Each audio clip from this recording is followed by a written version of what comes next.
ఇక 3000 ఎకరాలు double registration మళ్ళీ మార్కెట్లోకి సేల్డ్ ల్యాండ్స్ మ్యూటేషన్ చేయకపోవడంతో ఇంకా రైతుల పేర్లపైనే ఉన్నాయి.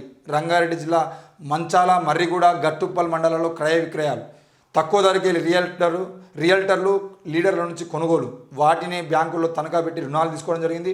వత్తాసు పలుకుతున్న రెవెన్యూ అధికారులు ధరణి లోపాల ఆధారంగా భూదందా.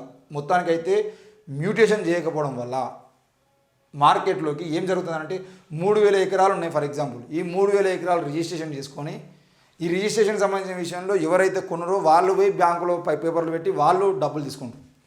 మరి అమ్మినోడు ఉంటాడు కదా, ఆ అమ్మినోడు మ్యూటేషన్ చేయకపోవడం వల్ల ఏమవుతుందంటే ఆ అమ్మినోడు కూడా పోయి బ్యాంకులో ఈ 3000 ఎకరాల పత్రాలు పెట్టి వాడు బ్యాంకులో లోన్ తీసుకుంటాడు. ఇటు కొనుక్కోడానికి అమ్మినోడికి ఇద్దరికి బ్యాంకులు రుణాలు ఇస్తాయి. రేపు రోజున ఎవడో ఒకటి ఎగ్గొట్టేది ఉంటే ఆ భూమి మాది కాదంటే మాది కాదని చెప్పేసి మీరు భూమి పత్రాలు లేకుండా ఎట్లా ఇచ్చారని చెప్పేసి ఆ బ్యాంకు మేనేజర్లకి తలకెత్తు. మ్యూటేషన్ చేయకపోవడంతో ఇంకా రైతుల పేర్లపైనే ఉన్నాయి. రైతుల పేర్లపైన భూములు ఉన్నాయి. ఈరోజు నా పేరు మీద 100 ఎకరాల భూమి ఉండేదంటే ఆ 100 ఎకరాల భూమి నేను అమ్ముకున్నటువంటి పైసలు నాకు వచ్చినాయి. ఇది మ్యూటేషన్ చేయకపోవడం వల్ల నా మీదే ఉంటుంది. అక్రమ ఆస్తులేమో భూమి ఏమో వాని పేరు మీద ఉంటుంది. వాడు అక్కడ దున్నుకుంటాడు, వాడు అక్కడ ఆ వ్యవసాయం చేసుకుంటాడు, వాడు అక్కడ బత్తాయి తోట పెట్టుకుంటాడు. రైతుల పేరు మీద నా పేరు మీద ఉంటుంది. రైతు బంధు పడితే నా పేరు మీద పడుతుంది. నా పైసలు మొత్తం తీసుకుపోయి వానికి ఇవ్వాలి. అవి ఈతలు పోతలు అని చెప్పేసి ఆఫీసర్లేమో అది కావట్లేదు పోవట్లేదు అని చెప్పేసి వాళ్ళు డ్రామాలు చేసి డబ్బు అంటే రిజిస్ట్రేషన్ కాకుండా వాళ్ళు అడ్డుకుంటూ ఉంటారు. కానీ వాడు మాత్రం 100 ఎకరాలు ఆసాయం అయి ఉంటాడు.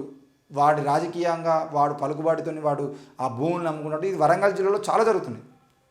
అక్కడ ఉన్నటువంటి మాజీ ఎమ్మెల్యేలు, మాజీ మినిస్టర్లు ఏం చేశారంటే పలానా వ్యక్తి మీద ఉన్నటువంటి రైతు మీద ఉన్నటువంటి భూమిని కొనుగోలు చేసుకోవడం, ఆ కొనుగోలు చేసుకున్న తర్వాత రిజిస్ట్రేషన్ చేసుకోవడం, రిజిస్ట్రేషన్ ఆఫీసులో పేపర్లు పెట్టడం, సంతకాలు చేసుకున్నాక మ్యూటేషన్ కాకుండా రైతు పేరు మీద భూమి ఉంటుంది. కానీ ఈ ఎమ్మెల్యే భూమి అది. ఈ ఎమ్మెల్యే కంచేస్తారు, కంచెలో ఆడ పొలాలు పండించుకుంటారు, దాన్ని కౌలుకి ఇస్తారు, పనులు చేసుకుంటూ ఉంటారు, వర్క్ చేసుకుంటారు, అన్ని మంచిగా జరుగుతాయి. కానీ భూమి మాత్రం వీని పేరు మీద ఉంటుంది. వాడిని బినామీలాగా వాడు ఆడుకుంటాడు. ఇది మొత్తం రాజకీయ నాయకులు వేసుకున్న దందా.